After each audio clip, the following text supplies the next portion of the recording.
So this is Chemistry 108, Chemistry Principles 1, your college. Today is March 26th, and we're continuing in Chapter 5. So last time we learned about partial pressures, right? And the last thing we did was Dalton's law of partial pressures. We said that if you have more than one gas in a mixture, you have like two gases, oxygen, say oxygen and nitrogen in a mixture, each one of those gases will exert a particular pressure. And the sum of the partial, and each one of those pressures from each one of those gases is called the partial pressure of that gas. So if you have oxygen and nitrogen, the oxygen will exert a partial pressure, the nitrogen will exert a partial pressure. And the sum of all the partial pressures of the gases in the mixture become the total pressure, add up to the total pressure of the gas in that mixture. And one particular application of that is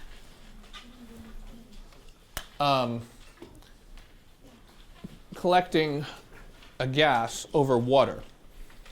And so we think about this water vapor and partial pressure. So water, of course, can become a gas. This is why we get things like, rain and humidity when there's water vapor in the air. And so very often reactions will be done as follows, right? So over here, what you're not seeing is there's like a flask or something where there's a reaction going on. And one of the products of the reaction is a gas. And so what happens is you don't really want to collect, if the product is a gas, sometimes, depending on the application, you might not want to collect that in your flask, right? Because the pressure is going to build up in your flask and maybe the top's going to pop off or maybe it's going to blow up or something.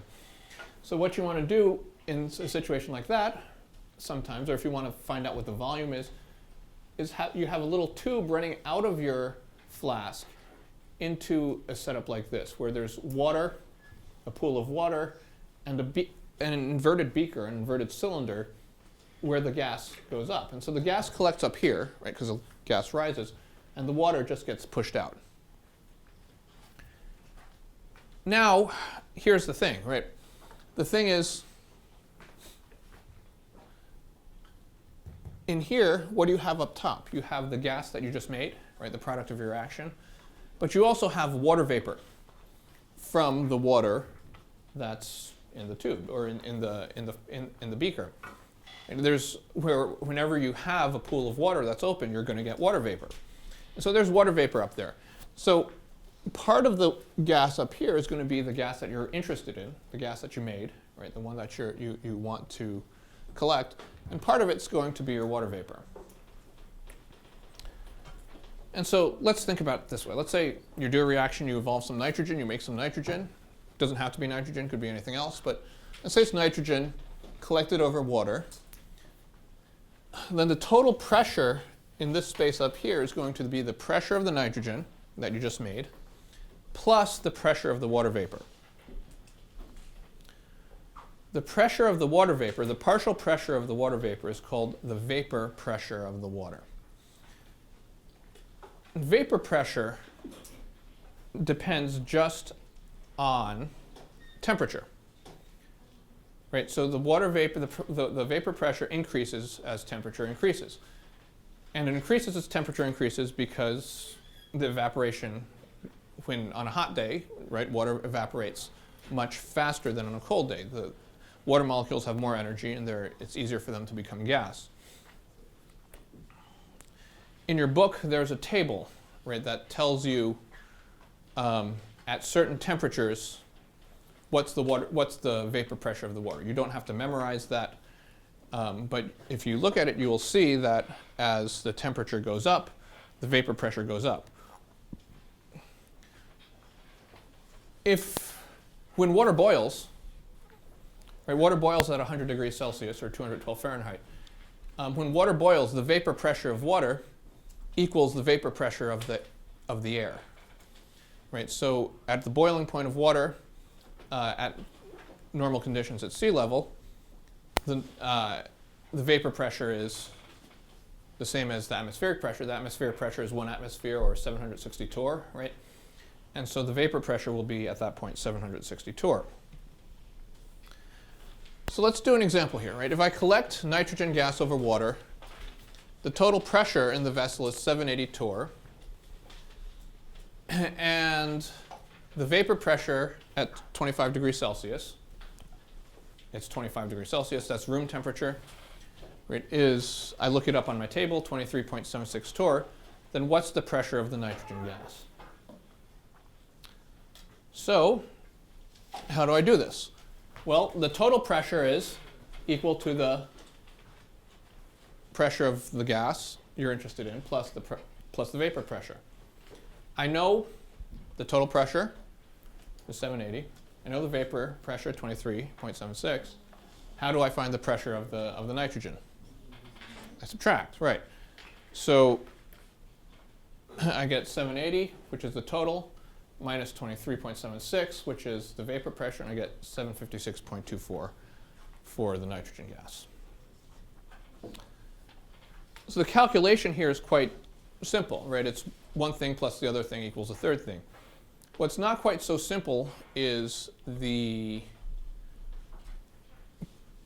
concept, right? So we can do lots of different, so now we're basically equipped, and we did this a little bit in the last lecture, we're kind of equipped to do all sorts of calculations using gases, right? And that's because we know PV equals nRT, and PV equals nRT, the ideal gas law, is a way for us to figure out moles of gas. And once we know moles of gas, then we can do anything for which we needed moles from chapter 3 and chapter 4. Right? So moles to grams, moles to molecules, moles to liters or concentration, moles of one substance to moles of another substance using the coefficients. All those different things, once we know moles, we can do with gases as well. So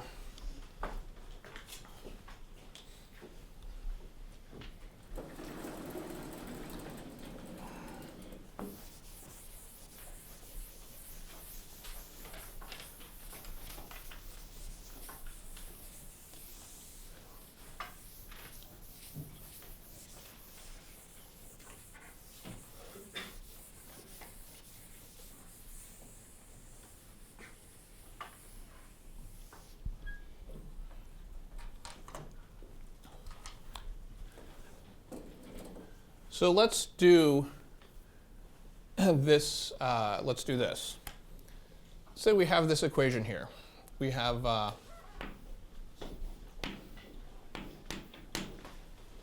sodium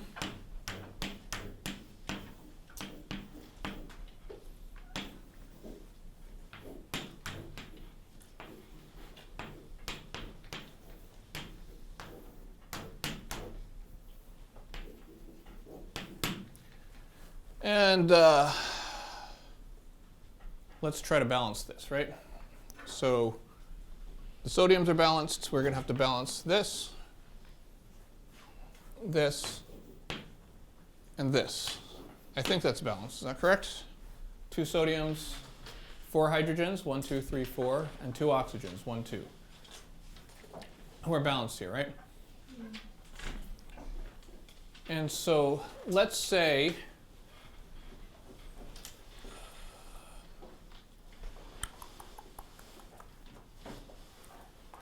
we'll just do this in terms of moles.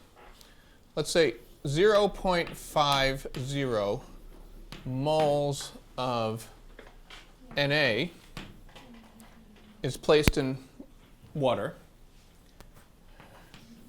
reacts with water. The water is in excess as follows. Right.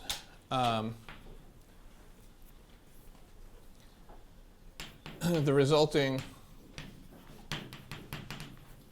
H2 gas is collected still over water, right?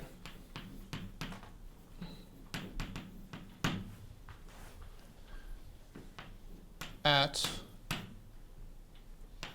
20 No, yeah, at 25 degrees Celsius.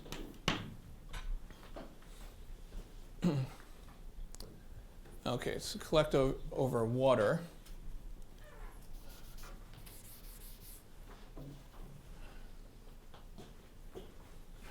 The volume of the vessel in which it's collected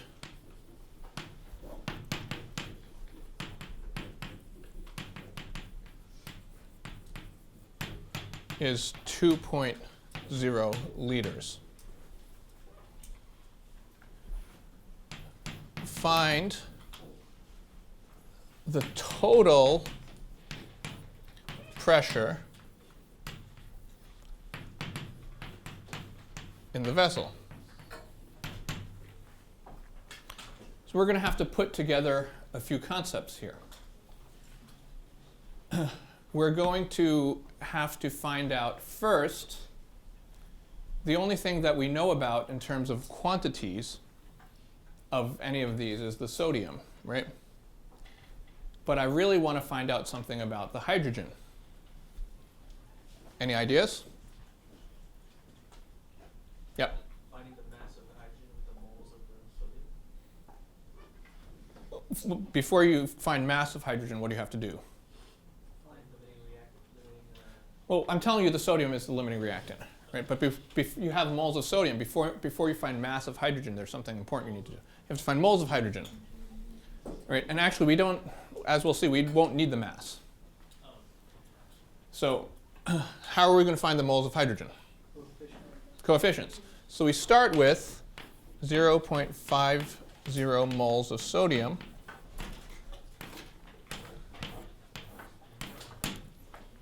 There's a pretend 1, and there's a 2. So what goes down here? 2 moles of sodium. And what goes up here? 1 mole of H2. And so that gives us 0.25 moles of H2.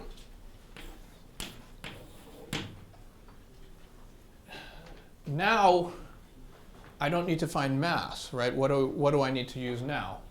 PV equals nRT. Now I want to use PV equal nRT. Look what I'm trying to find. I'm trying to find something about pressure. I know moles of H2, I know the volume, and I know the temperature. So this equals 298 Kelvin.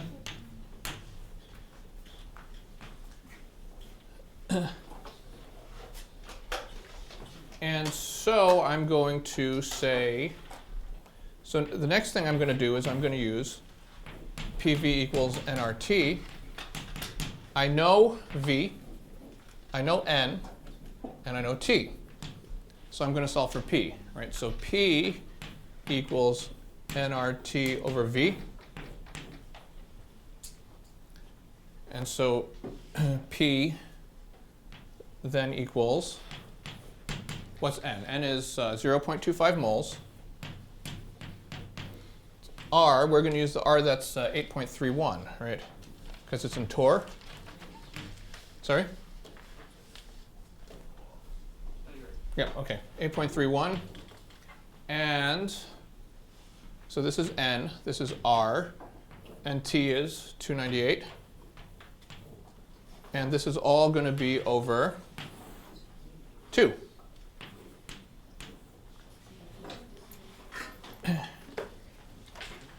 And when I do that out, what do I get? I'm going to get, I didn't do this calculation beforehand. I'm going to get, anybody? 309.5475. Equals 309 point what? So, well, it doesn't really matter. 309.5. And I didn't put in all the units. You can work out the units. The units are going to be torr. And really, this is 310, right? Because it's limited by 2 significant figures here. So we're going to say 310 torr. So that's the pressure of the hydrogen, right? The pressure of the hydrogen. But it's asking for the total pressure of the vessel, and it's being collected over water at 25 degrees. So if it's being collected over water at 25 degrees, there's also, what else do I have to take into account? the vapor pressure of the water. Right? And so the vapor pressure of the water at 25 degrees is still 23.76. So total pressure equals the pressure of the H2 plus the pressure of the H2O equals 310 equals 23 point, what was it? 76? Yeah, 23.76. 0.76, 333 decimal places, right? So it equals 333 torr.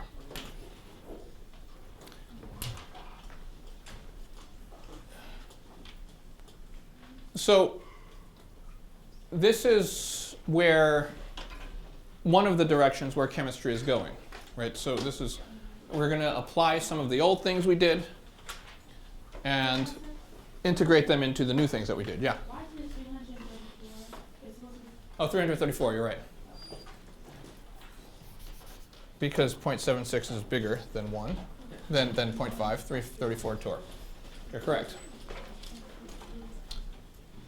So we're going to take some of the things we did in chapter 3, integrate them into the things that we're doing now. The connection is moles, right? So not sure what to do something with moles. More often than not, you'll be right. Yeah. Are you going to give us the R constants? Yeah, the R constants you don't need to memorize. But again, if you're doing it right, you'll have them memorized, probably. Okay. So the other direction that we're going to go is in a more theoretical direction. So in addition to the calculations, we're going to try to understand why gases, from a molecular point of view, why gases behave the way they do. And that's what we call kinetic molecular theory. Kinetic means motion, right, movement. And molecular, molecules, right? So the movement of molecules explains why gases behave the way they do. And so just like atomic theory, right? Remember atomic theory, we had a bunch of sort of foundational statements, like matter is made up of little tiny particles that are indivisible called atoms. Right? So kinetic molecular theory also has a bunch of these basic foundational statements that are logical, make a lot of sense. We know them basically to be true. And you put them together, they kind of explain why gases do what they do, and actually why other materials also do what they do.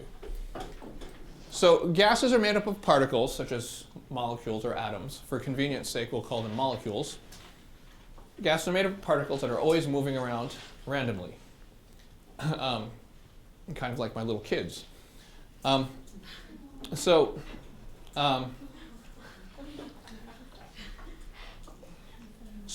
we can represent our gas particles like this, right? They're just kind of like bouncing all over the room.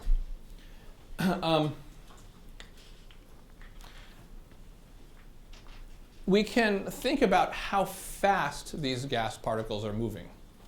Right? And when we talk about how fast they're moving, we're going to use what we call a root mean square speed. We're not going to talk exactly about what root mean square speed means, mathematically speaking. It's a little more of a detailed kind of conversation, but this is some kind of average speed, right? Because in the room, not all the kids or not all the particles are moving around at the same speed, right? So you have to take some kind of average speed, and that represents the speed of the room, or speed of the particles in the room. Okay, and so the root mean square speed equals this. Right? We're not going to do calculations with this equation here, but we do need to try to understand it. So the root mean square speed u equals this, right? 3RT divided by the molecular weight of the gas. And so we're going to have to think about numerators and denominators. Right? The square root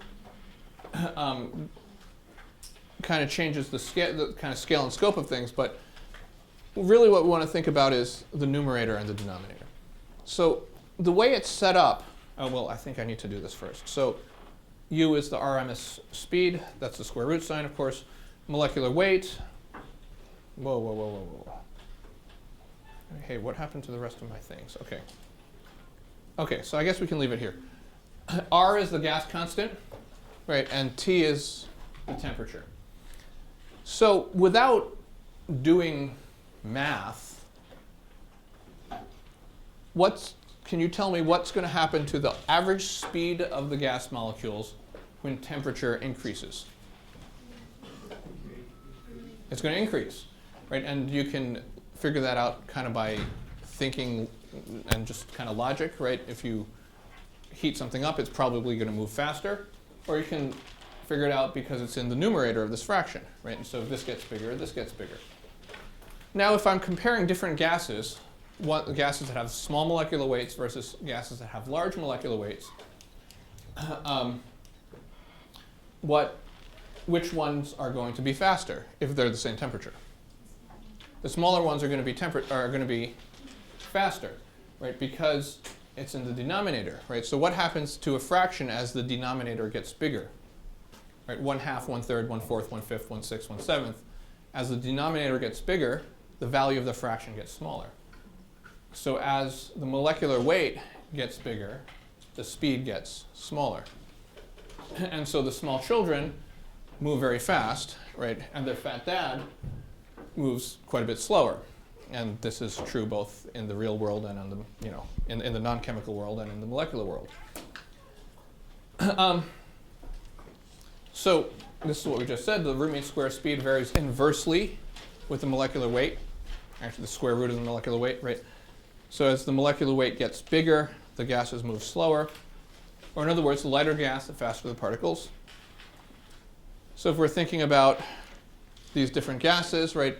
Hydrogen, nitrogen, oxygen, carbon dioxide, here's the molecular weights.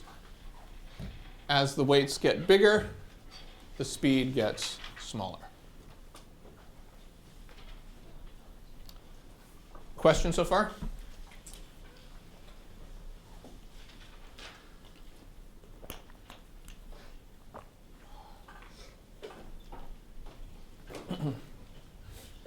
And so let's think about what that means in terms of the gas laws.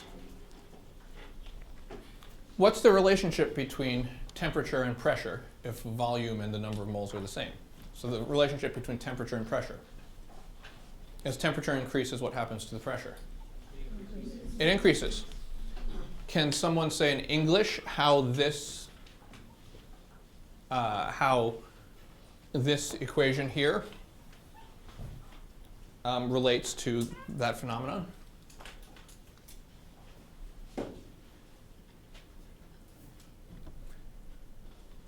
We said over here, if temperature increases, what happens to the speed of the molecules?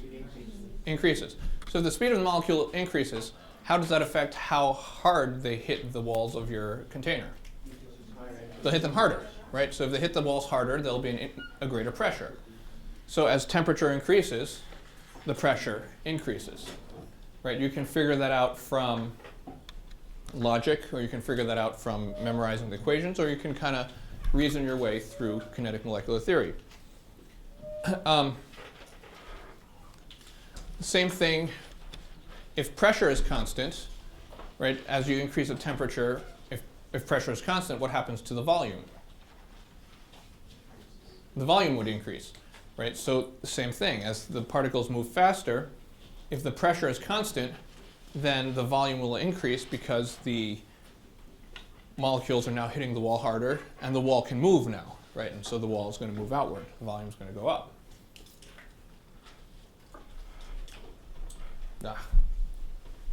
You can see that.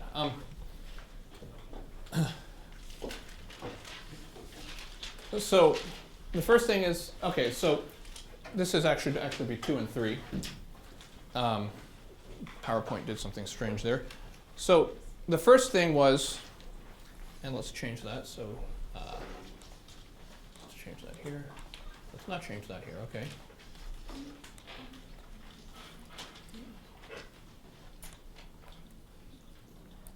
Yeah, there we go. 2 and 3. right? One was that gases are made up of tiny particles that are always moving.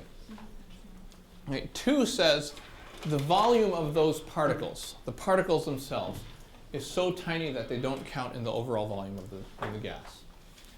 What does that mean?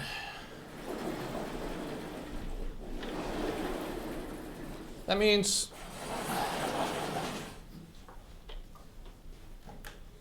when you have a gas in a container, most of that gas is actually empty space.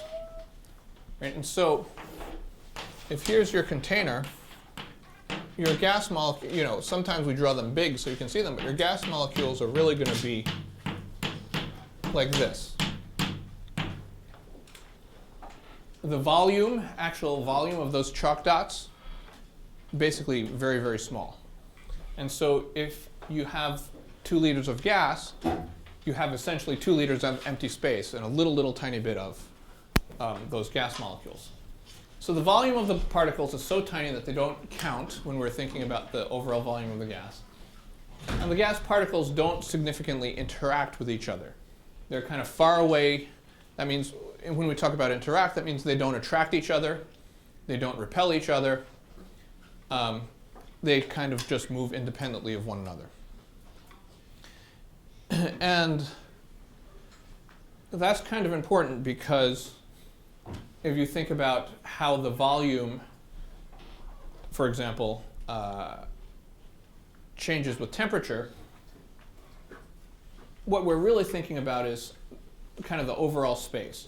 Now, if instead of this, the gas molecules were like this, right, volume would mean something very different. Right? The volume would be mostly these things, which never changes. Right? And the empty space is and only the empty space changes. So in order for the sort of ideal gas equations to hold, there basically has to be essentially all empty space. They don't interact, right? Because, again, if you have particles exerting a pressure on the walls, but when they get too close together, if they were to, say, attract each other when they get too close together, then at some point they'll just all clump together, right? And they'll stop moving. So we have to assume that there's no significant interactions. And both of these are, for most real gases, to the first order, more or less true. This is number 4. Sorry about that. Yeah, PowerPoint did something strange again. I fixed these last time. When gas molecules collide, their overall energy does not change. And so we say in the physics world, those of you who will take physics, will say those collisions are elastic. And so if two things, if two gas molecules collide, they're just going to bounce off with equal energy. Right? The energy is going to stay the same. What's the other option? The other option, if they're what we call inelastic, if the 2 particles collide and they both stop, right? Then you would have a problem in terms of thinking about how your gases behave, because eventually your molecules will collide, and if they collide and stop, then they stop moving.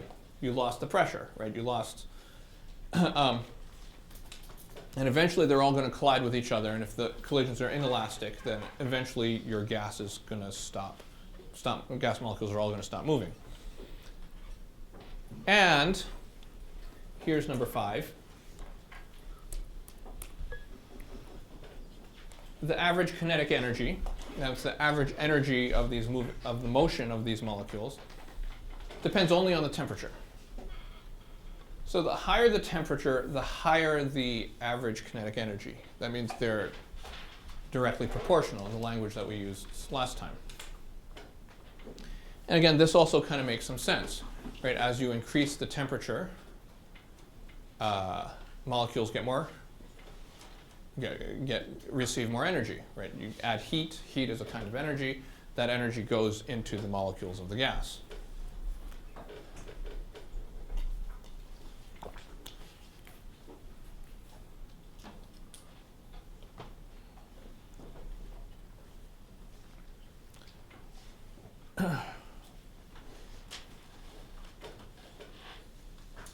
Okay, so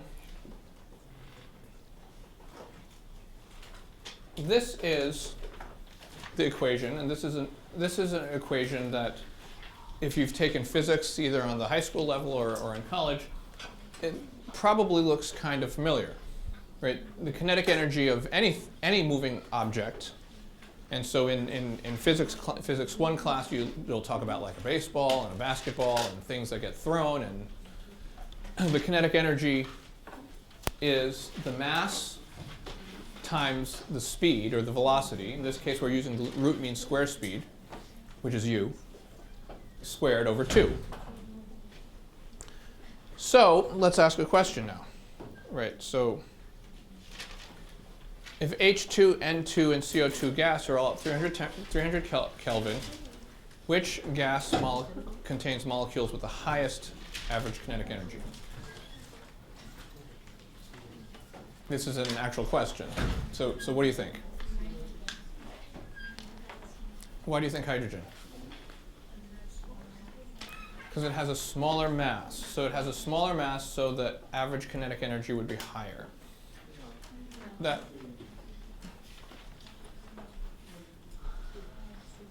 So what does the equation seem to tell you?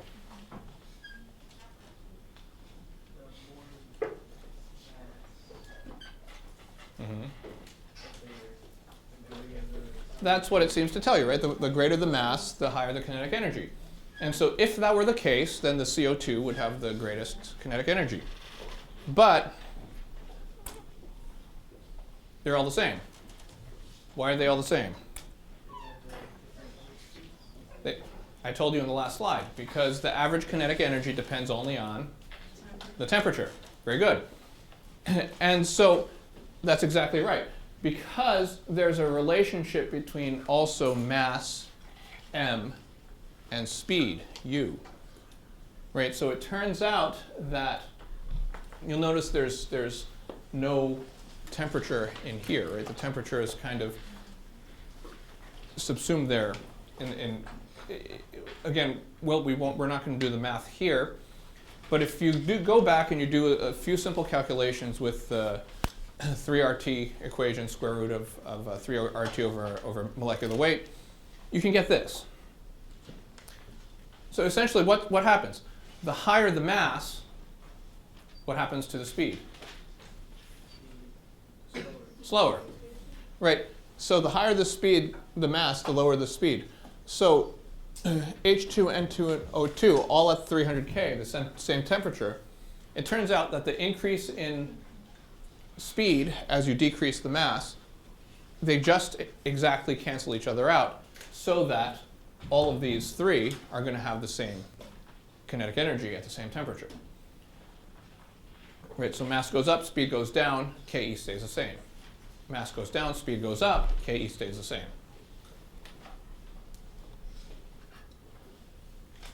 Okay, so what about the speed of the molecules, right? H2, N2, and CO2. This is what we learned about before.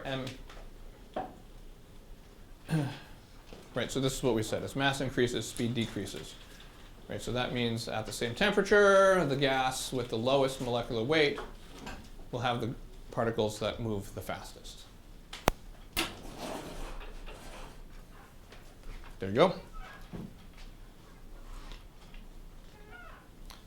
And they, in terms of the energy, they cancel each other out. Same temperature, same average kinetic energy.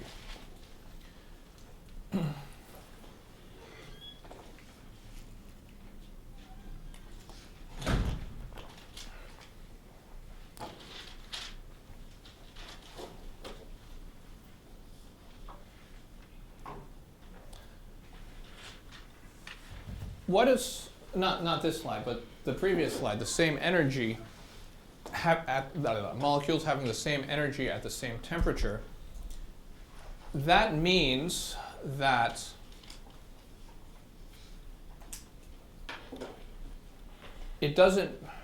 we don't have to think about whether to the first approximation, we don't have to think about whether the molecule is hydrogen gas or helium gas or oxygen gas or whatever.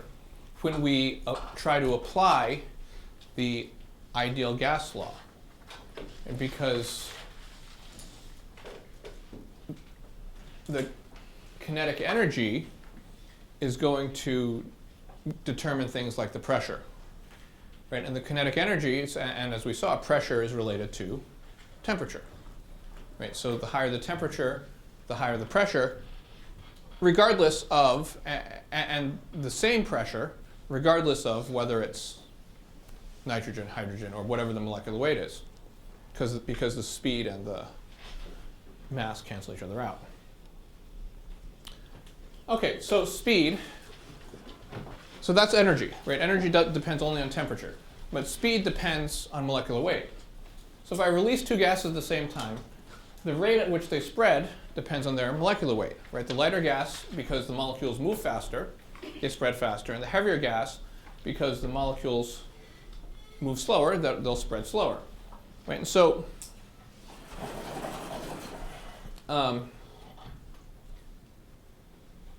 I release the gases, and there's all sorts of gas jokes that I can't make because I'm on film.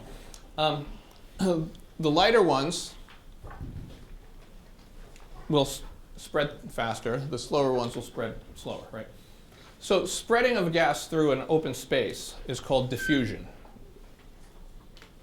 Right? So we could say lighter gases diffuse faster, and heavier gases diffuse slower. Now there's a mathematical relationship and equations that will relate molecular weight to the rate of diffusion. We're mostly not going to think about those quantitatively, except for one case. And that one case is actually not technically diffusion, but what we call effusion. Effusion and diffusion are different because diffusion is the spreading of a gas through open space. Effusion is the spreading of a gas through a tiny hole, small hole. And so qualitatively, that is without the numbers, the relationship is the same. Lighter gases effuse faster, heavier gases effuse slower. But here we're going to have a quantitative relationship. So the effusion rate of gas 1 over the effusion rate of gas 2 is inversely proportional to the square root of their molecular weights. So rate 1 over rate 2 equals the square root of the molecular weight of gas 2 over the molecular weight of gas 1.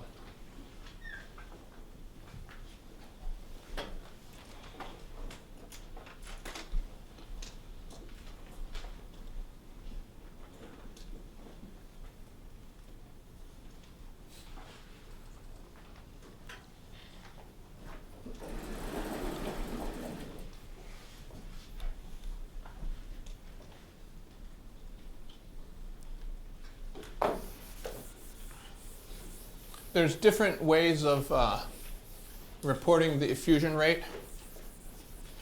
It could be things like moles of gas per second or per minute, or concentration, how the concentration changes over time, or how the mass of the gas changes over time. That doesn't really matter. The rate in terms of this equation. Just saying the amount of gas changes over time. So let's say at a certain temperature, there's no temperature here, so we don't really care. I mean, for this type of problem. So let's say H2 gas, at that H2 gas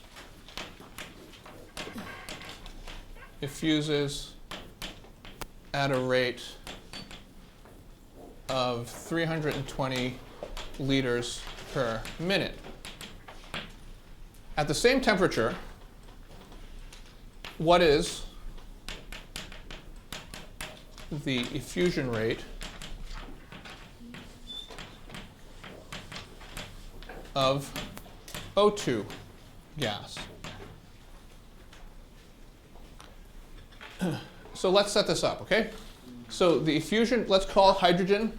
It doesn't really matter which one is 1 and which one is 2 in this case. Let's call the hydrogen 1 and the oxygen 2. Right, so this is gas 1, and this is gas 2. So the effusion rate of hydrogen, gas 1, is 320 liters per minute. And the effusion rate of O2 is what we're trying to find out, right? So we'll call that R2 liters per minute. And that equals the square root of the molecular weight of H2. So H2 is the molecular weight is approximately 2.00 grams per mole.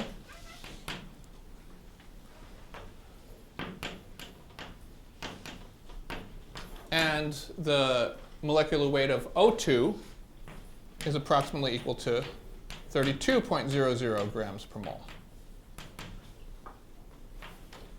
Professor, Yeah. isn't that reverse?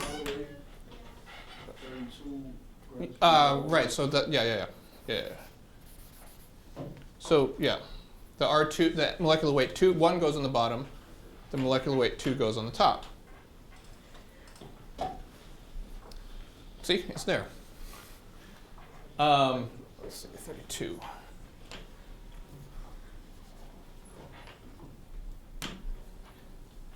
Okay, so we can do this math, right? So this is going to reduce to 16 over 1, which is 16. The square root of 16 is 4. The units cancel here, right? And the units cancel. We'll leave the units here for now. Right, because we have R. And yeah, we're going to leave the units here for now. Okay, so we got 4.00 equals 320 liters per minute over R2. Right, R2 doesn't have a unit really, it's just R2 for now. So how are we going to do this? We're going to solve for R2.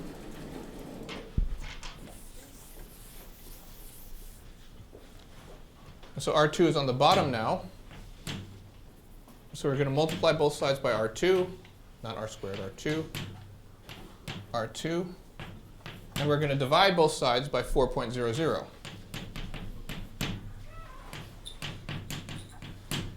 So this is going to cancel with this. This is going to cancel with this. This is going to divide by 4, and we're going to get 32. 18. Sorry? It's 80, yeah. So we're going to get 80.0 liters per minute equals R2.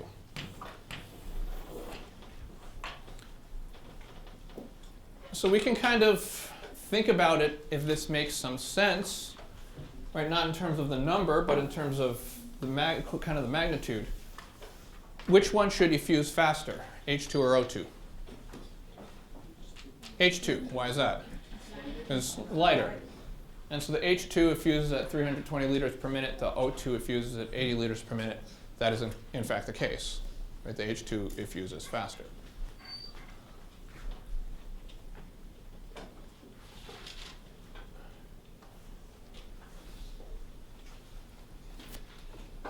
Okay.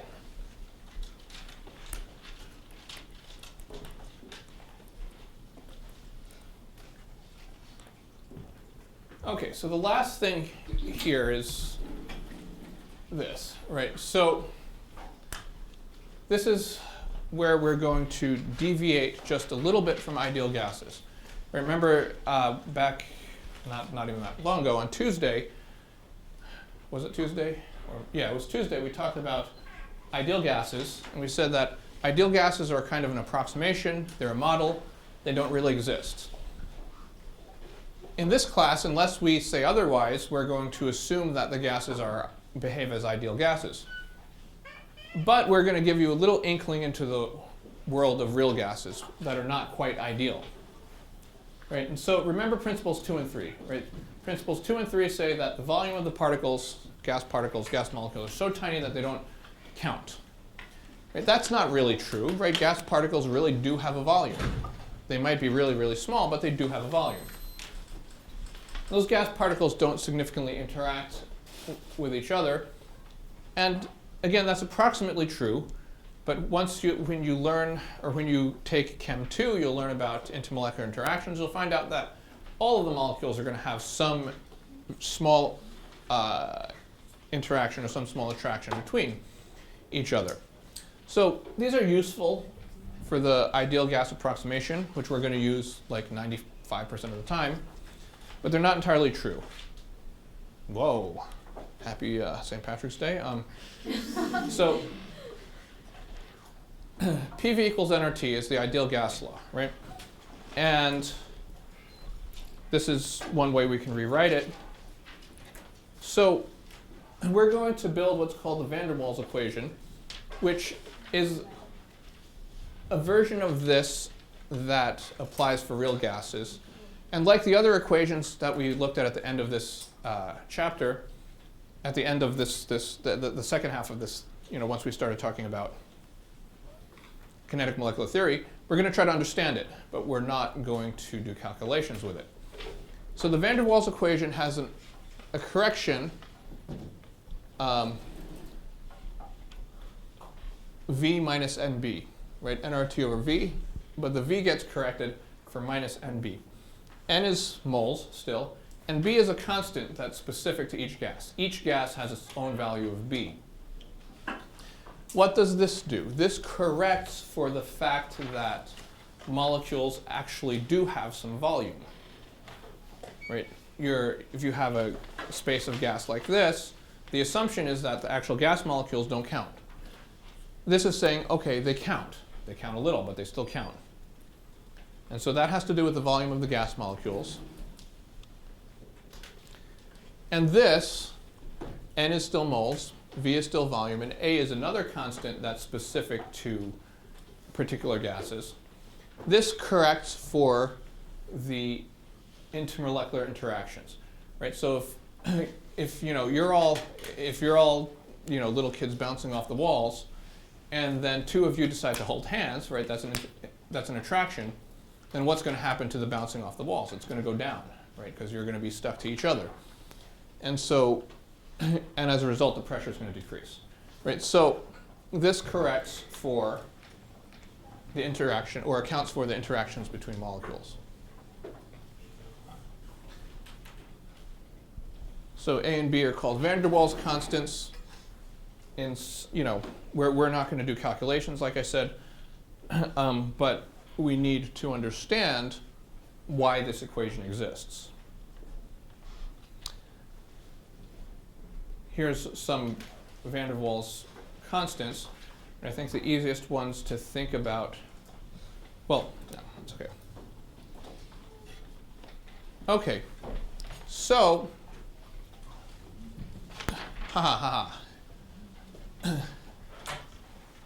no numbers anymore.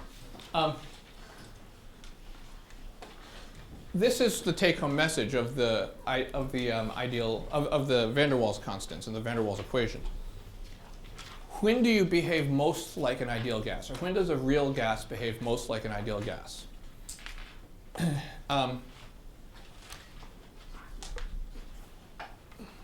When is the volume of the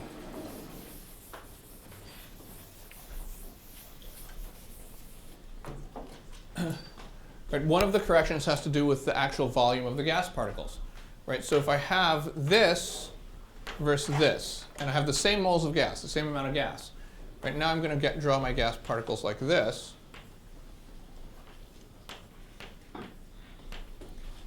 Where is the actual volume of those gas particles more significant?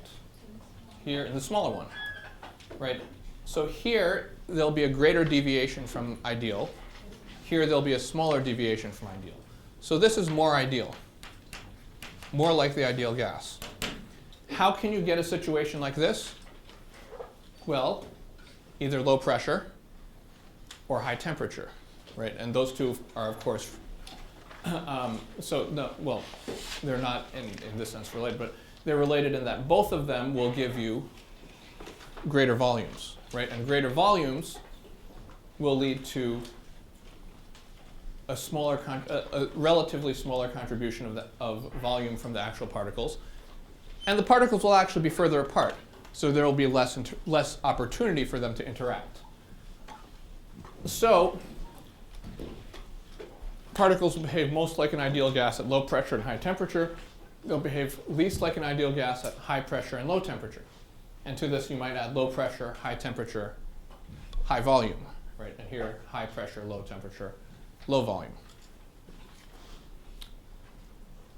And, yes, sir? Wouldn't the high temperature cause them to interact even more? They wouldn't actually, right? Because what's going to happen, two things are going to happen. One of two things, or maybe two of two things are going to happen. The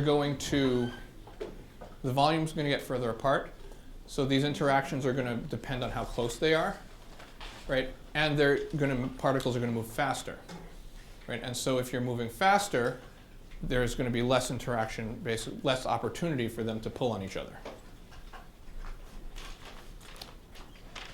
Right. That's the end of chapter 5. So that's kind of an overview of that's the material in chapter 5. We'll take a break. After that, we'll do some recitation problems. And next week, on Tuesday, we'll do a couple more practice problems from chapter 5 before we move on to chapter 6. All right, let's take a break.